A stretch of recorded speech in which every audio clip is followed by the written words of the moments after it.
Today's video, 5 tips on what to look for when choosing a location for your bushcraft camp or permanent shelter. So stick around. Sawyer and I are out for the day. We've got Chevy in the back of the truck and we're going to head back to the camp, and I'll point out some important tips on what went into choosing the location that I did for my camp. So number 1, transportation.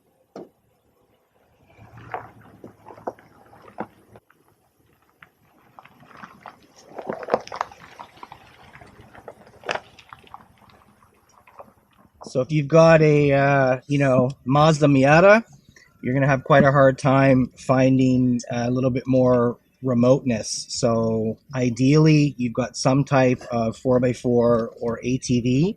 That's going to allow you to do what we're doing, which is to just get deep in the bush, take some service roads, take some old logging roads, and have a place both to park and hide the truck, and that'll give us the jump off point to head into the bush. Number 2, you're going to want privacy and remoteness. We just took an old abandoned logging road down about 1 kilometer. We're parked, we're well off the highway, the truck is nice and secure if I wanted to head into the bush for a few days.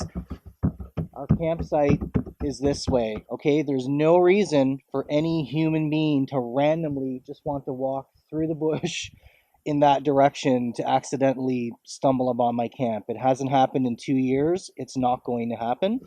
So privacy and remoteness, number 2.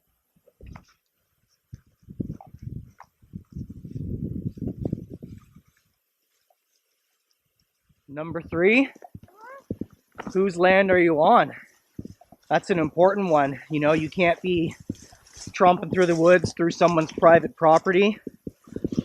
Depending on the area that you're in, natural resources could be in short supply. Sawyer and I are fortunate enough in our area of Nova Scotia, Canada. We've got an abundance of crown land, former Bowater logging roads that just go into the woods for miles and even days, and it's now crown land.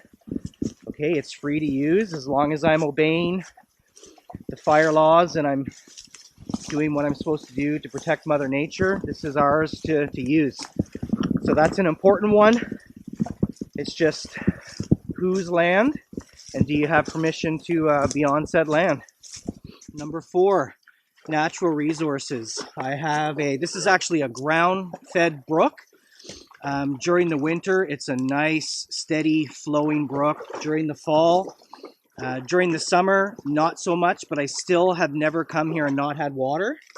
Okay, so I've got a natural water resources for washing up, camp, cooking, coffee, Chevy to, cool down in the summer, and I can still have water in the winter. So natural resources, part 1 would be water. Number 2, there's dead standing wood everywhere. I have an infinite supply of firewood. I'll never have to cut a live tree for as long as I'm at this location because it's simply just not necessary. There's too much dead standing wood. Last but not least, seasonality. So this particular campsite here, when I first chose it, it was early winter. There wasn't a lot of snow on the ground. What I learned in subsequent winters is that I just simply cannot get to this location if there's heavy snow and if the roads have been plowed. I can't even park my car anywhere. There's not even a space on the shoulder of the road to park. And B, even with a 4-wheel drive, I can't get down here. Secondly, I've noticed with this camp in the summer, it gets very hot, very swampy, lots of mosquitoes and black flies. It's just not, it's not pleasant to be here in the heart of the summer.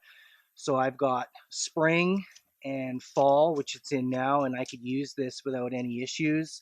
I've got some limitations, either due to transportation or parking or accessibility in the winter.